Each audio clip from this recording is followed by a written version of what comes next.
안녕하세요. 승리한상 가족 여러분. 오늘은 9월 17일입니다. 오늘은 4장의 마지막 부분을 살펴보는 날입니다. 자, 4장의 마지막 부분 어떤 내용이었죠? 우리 위크 스터디 내용을 통해서 주중 말씀을 다시 한번 간단하게 살펴보도록 하겠습니다. 우리가 이미 여러 번 상고했던 대로 미가서에서는 총 3편의 설교가 나옵니다. 1장과 2장이 그것이고 3장과 5장이 그 내용이며 또 6장과 7장이 그 내용입니다. 그래서 1장에서 내용은 이제 임박한 패배와 파괴와 사람들의 타락을 얘기하면서 맨 마지막에 회복을 얘기했죠. 그래서 항상 하나님께서 우리에게 구속을 적용하시는 방식이 뭐냐면 죄를 지적하시고 회개케 하시고 심판하시고 회복케 하세요.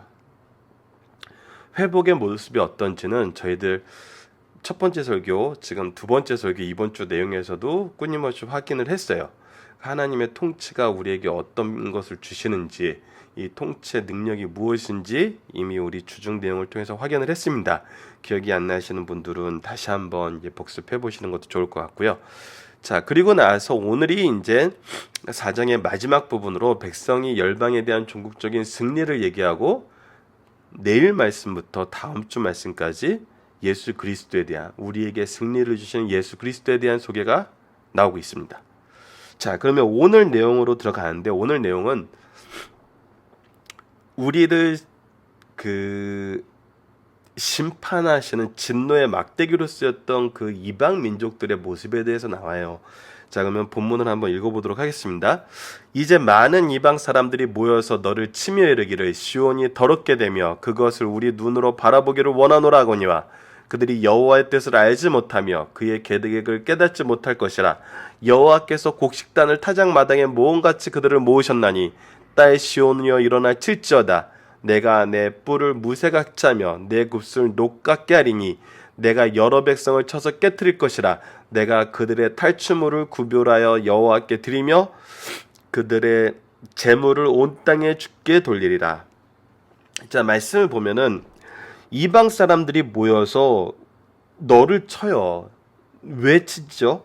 우리의 죄로 인해서 하나님이 이들을 진노의 몽둥이로 쓰시는 거예요. 근데 이들이 말하면서 뭐라고 얘기하냐면 시온이 더럽게 되며 그것을 우리의 눈으로 바라보기를 원한다. 이 시온은 하나님의 임재를 상징하는 말이거든요. 단순히 이스라엘 민족을 괴롭히는 걸로 끝나는 것이 아니라 하나님을 더럽게 하고 하나님을 더럽게 하는 것을 우리가 보기를 원한다는 거예요. 왜 그런 내용이 나오냐는 거죠. 그들에 대해서 하나님께서 뭐라고 했냐면 여호와의 뜻을 알지 못하며 그의 계획을 깨닫지 못한 것이라고 나와요. 이게 굉장히 중요한 얘기입니다. 하나님을 믿는 사람이건 믿지 않는 사람이건 여호와의 뜻을 알지 못하고 그의 계획을 알지 못하면 무엇을 더하게 되냐면 죄의 제목만 더할 뿐이에요. 죄의 제목에 더한다는 건 무엇을 얘기하죠? 심판이 있음을 얘기해요. 이건 하나님의 공의예요. 이거는 온 우주에 동일한 거예요. 이것을 지금 우리로 깨닫게 하려고 이 말씀을 주시고 이 말씀이 부합된 이 말씀이 적용된 그 역사를 우리로 알게 하신 거거든요. 자, 그래서 그들에게 어떻게 해요? 딸 시온이여 일어나 칠지어다. 내 뿔을 무쇠같게 하면 뿔은 권능과 능력을 상징하죠. 그것을 무쇠같이 하면 내 굽을 녹같이 하리니 우리 굽이 이제 노스로 달려서 강건하게 나아갈 수 있게 된다는 거예요. 여러 백성을 쳐서 깨뜨릴 것이라. 그래서 결국은 시온을 더럽혔던 이 민족이 오히려 그 죄값을 받게 된다는 거예요. 그들의 탈취물을 구별하여 여호와께 드리며 그들의 재물을 온 땅에 주께 돌리리라. 자, 이 내용은 굉장히 군사적인 승리를 얘기하는 것 같아요. 자, 그러면은 우리가 이제 두 가지 내용을 오늘 살펴봐야 되는데 첫 번째는 왜 진노의 몽둥이로 쓰였던 이 이방 민족들이 그리고 진노의 몽둥이로 쓰였던 자들이 왜 대부분 다음 심판의 대상이 되는가? 이 부분을 살펴볼 것이고 우리가 승리하는 모습이 과연 13장 내용이 군사적인 승리를 얘기하는 것일까? 왜냐하면 이것은 예수 그리스도를 통해서 우리에게 주어지는 승리를 얘기하는 건데 이 승리의 모습은 이미 우리가 봤다시피 복음적이에요. 즉 영적이라는 거죠. 이 지상 생활에서 끝나는 것이 아니라 영원한 세상을 얘기를 해요. 자, 이 부분에 대해서 우리가 이제 조금 이해 폭을 조금 이제 넓혀야 되는 부분이 뭐냐면 이 영적이다 그러면은 우리가 이제 사고하고 생각하고 마음속에 있고 막 이런 것만 생각하는 경우가 많아요. 근데 하나님께서 우리 인간을 창조하셨을 때 우리 1월 달에 창세기를 봤는데 창조하셨을 때 육체와 영은 둘 다 하나님의 보시기에 좋았던 거예요. 우리에게 주시고자 하는 분명한 목적이 있어서 육체와 영을 하나 되게 하셔서 주신 거거든요. 영과 육이. 근데 이것을 영적이다 그러면 완전히 육적인 것과 분리된 이원론적인 사고방식을 자꾸 하게 되는데 그것이 조금 그 이해를 넘어서야 돼요. 물론 이 영적인 것을 이해시키기 위해 이 많은 우리 지도자들이 이 설명에 대해서 많이 이렇게 그 뭐라 그랬죠? 인용을 했어요. 하지만 엄밀히 말해서 이것은 우리 이해의 단계를 점점 끌어올려서 정말 하나님이 우리에게 원래 주셨던 모습이 무엇인지 이해할 수 있도록 도와주는 과정이었지 이것이 완전히 분리된 것이 아니라는 거예요. 그 단편적인 내용이 뭐냐면 예수 그리스도의 나라가 지금 우리에게까지 확장이 됐잖아요. 이것은 단순히 영적인 모습이 아니잖아요. 영과 육이 하나 돼서 나타나는 모습이거든요. 그리고 우리가 앞으로 나아가야 될 영광의 모습과 계속 이어진다는 거예요.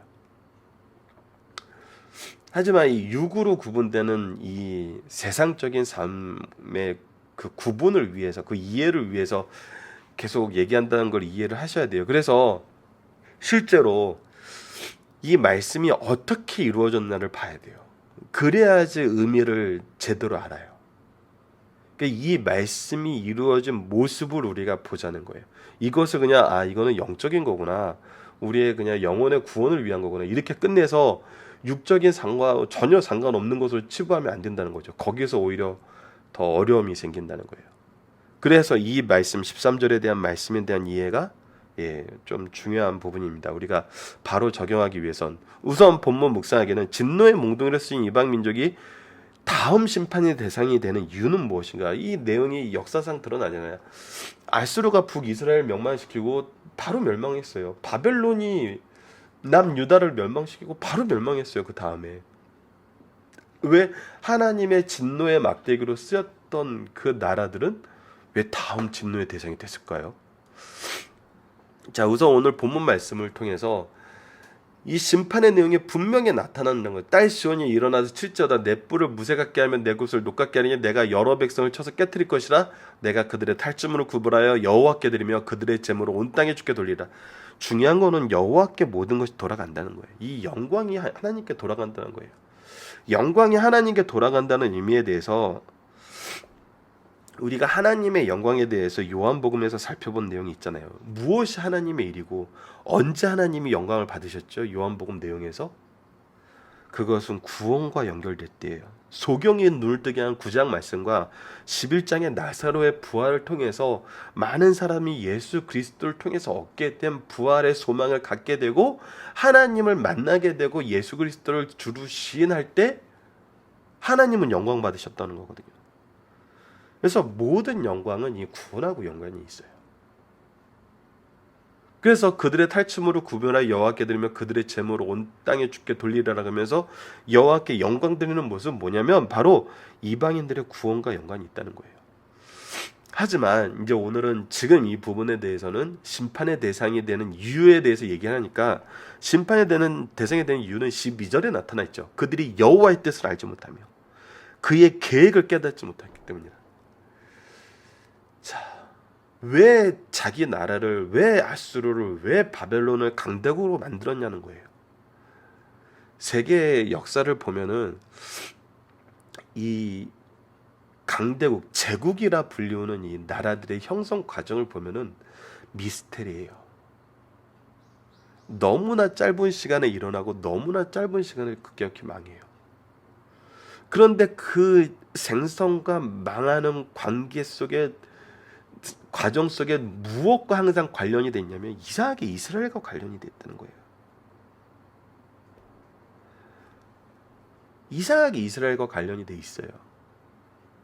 로마까지 그래요. 로마가 그래서 이거에 대해서 가장 잘 설명된 말씀이 다니엘서에 나타나는 금신상이에요. 이 느부갓네살 왕의 꿈을 꿨던 이 신상의 모습이죠. 다 이스라엘하고 관계가 있었다는 거예요. 희한하잖아요. 그 내용이 뭐냐면 바로 하나님의 계획과 하나님의 뜻 안에서 이것이 이루어졌다는 거예요. 그런데 왜 이들이 심판을 받았냐? 이 부분에 대해서 스가랴 1장 15절에서는 더 정확하게 나타나요. 아니란 여러 나라 때문에 심히 진노하나니 나는 조금 너였거니와 그들의 힘을 내어 고난을 더하였습니다. 하나님이 노할 것보다 더 강하게 그 심판을 실행하면서 하나님을 모욕하고 하나님의 계획과 하나님의 끝과 다른 모습을 했어요. 뭘 한 거예요? 죄의 내용을 키워나간 거예요.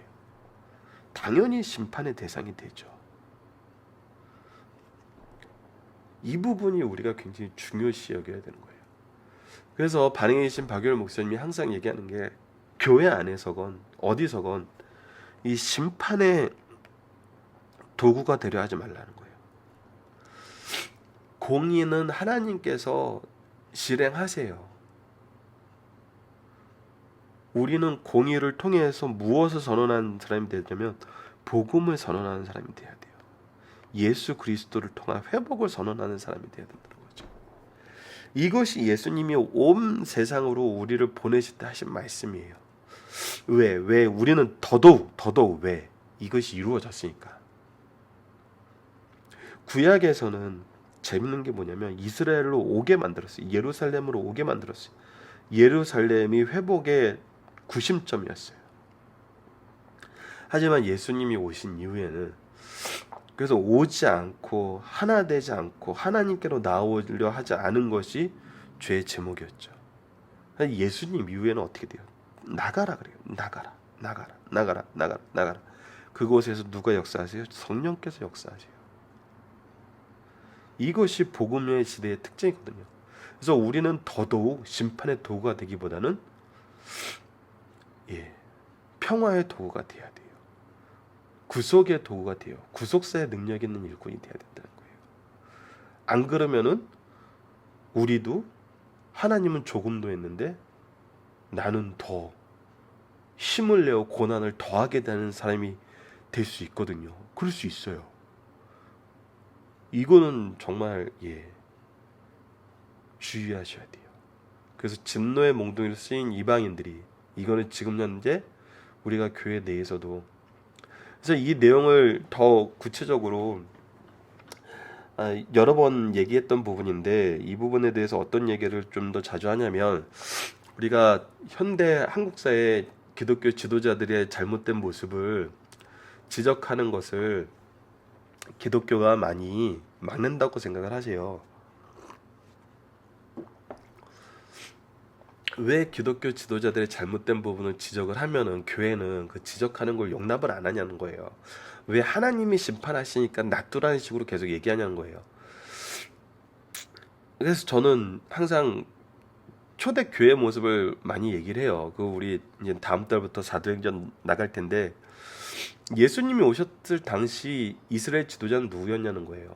누가 봐도 종교적인 지도자들 하나님의 말씀에 대해서 이 책임이 있고 이 민족의 영성에 대해서 회복에 대해서 의무감을 가지고 예수 그리스도를 받아들여야 됐던 사람이 누구냐면 정말 종교 지도자들이거든요.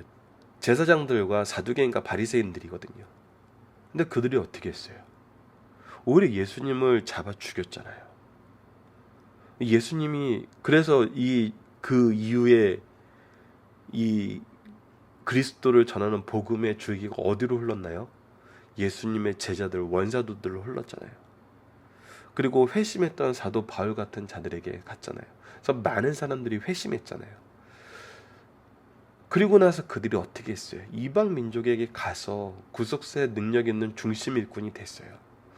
그러니까 하나님은 복음의 일꾼으로서 자기 자신을 예수 그리스도 앞에 내려놓고 예수 그리스도의 길을 따라가는 자들을 지도자로 세우지, 그리고 그들을 통해서 일을 하시지, 끝까지 거부하는, 오히려 자기들의 이익을 위해서 모든 것을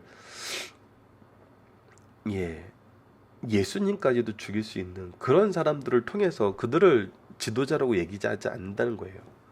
하나님의 관점으로 봐야 된다는 거죠.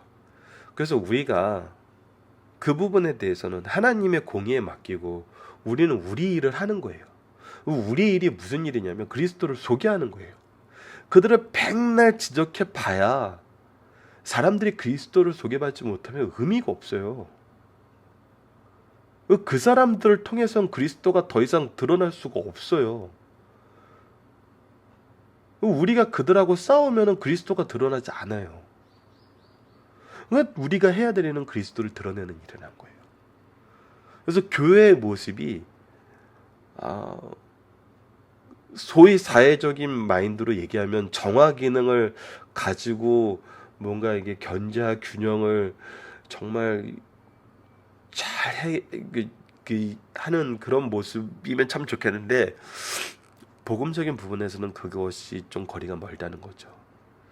이 부분을 우리가 좀 기억하시면서 초대교회 모습 다음 달에 이제 살펴볼 때 이 부분 좀 더 깊이 있게 묵상해 보도록 하겠습니다.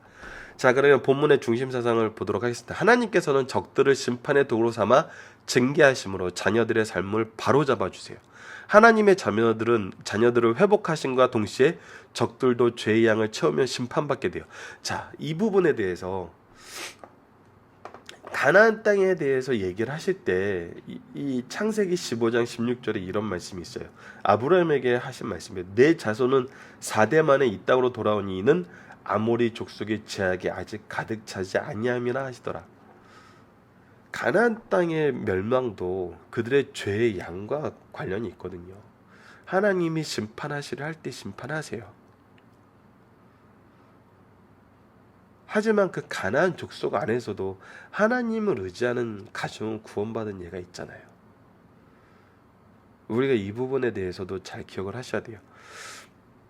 많은 민족들이 시대마다 연합하여 범죄한 선민들을 치게 징계하게 된다. 또 시대는 다르지만 많은 나라들이 연속적으로 범죄한 선민을 괴롭게 한다.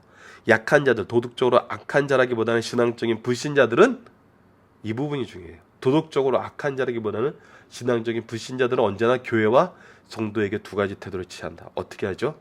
첫째, 시온, 교회와 성도를 더럽히고 싶어요. 둘째, 시온, 교회와 성도의 불행을 보고 기뻐해요. 이것이 오늘 본문에서 나타난 말씀이죠. 자, 두 번째는 징계 후에는 위로가 있어요. 대적들은 하나님의 백성을 일시적 불행을 보고 기뻐해요. 하지만 하나님께서 이스라엘을 징계하심으로 그들을 망하게 하려는 것이 아니에요. 자기 백성을 회개시켜 더 좋은 백성으로 삼으시고 징계의 도구로 쓰임받는 자들의 남은 죄를 채워 심판하려 하세요. 이 비밀을 알았다면 긴장할 수밖에 없어요. 이거 굉장히 우리가 긴장해야 됩니다. 그들은 하나님의 손에 잡힌 진노의 막대기여 그 손의 몽둥이에 불과해요. 그러나 그들은 그것을 모르고 도에 지나쳐 날뛰게 돼요. 이것이 아까 우리가 읽었던 스가랴서 1장 15절 말씀입니다. 다시 한번 읽어드릴게요. 스가랴서 1장 15절. 안일한 여러 나라들 때문에 심히 진노하나니 나는 조금 노하였거늘 그들은 힘을 내어 고난을 더하였습니다. 이제 자기 백성을 깨끗게 하신 주께서 그들을 통해 악한 세력을 쳐서 깨트리십니다. 이 말씀은 군사적 전쟁보다는 영적 시온을 가리켜요. 자, 이 부분이 중요한 거예요. 이 부분이 이제 23절 말씀에 대한 해설이에요. 그리스도의 교회와 복음은 어떻게 이 세상을 정복하는가? 복음이 정복하는 거예요. 그리스도의 복음은 날선 무쇠가고 굳은 노스 같아서 세상의 악한 권세와 사상을 쳐서 깨트릴 것이라는 거예요. 어떤 사상도 이 복음을 이기지 못해요. 우리가 복음에 서지 않을 때는 세상 학문에 져요. 세상 권세에 지고 세상 사상에 져요. 하지만 우리가 복음에 설 때는 절대 이것이 지지 않아요. 왜? 이것이 역사하고 있고 살아있고 여전히 우리 삶 속에서 증명이 되니까. 이것은 신약시대의 교회를 통하여 어느 정도 이루어졌어요. 그러나 완전한 성취는 칼빈이 지적한 바와 같이 그리스도의 재림으로 완성돼요. 이 부분이 여전히 논란이 있고 우리가 완벽하게 이 부분을 설명할 수 없어요. 하지만 경험하고 있어요. 이것이 차이거든요. 언제 이것을 모든 사람이 분명하게 알게 돼요? 예수 그리스도의 재림 때 완성된다는 거예요. 자, 이 두 가지 내용은 굉장히 중요한 사상입니다. 그래서 오늘 살펴보기 문제는 악한 자들이 교회와 성도의 불행을 보고 어떤 반응을 보이는가? 그리스도의 통치가 교회를 통해 드러나지 않을 때 성도가 지켜야 할 것은 무엇인가? 굉장히 중요한 말씀입니다. 왜 그리스도의 통치가 교회를 통해서 드러나지 않을까요? 이 부분에 대해서 묵상할 수 있는 승리의 현상 가족되었으면 합니다. 자, 오늘도 기도를 통해서 마치겠습니다. 하나님, 모든 것을 주관하시고 다스리시며 자기 백성을 의로 인도하시는 공의로우신 주님, 우리가 환난 중에도 믿음을 지키는 것을 신실하신 주님의 약속과 은혜를 의지함이오니 우리를 긍휼히 여기시고 세상 속에서 인도하여 주소서. 예수님 이름으로 기도드립니다. 아멘.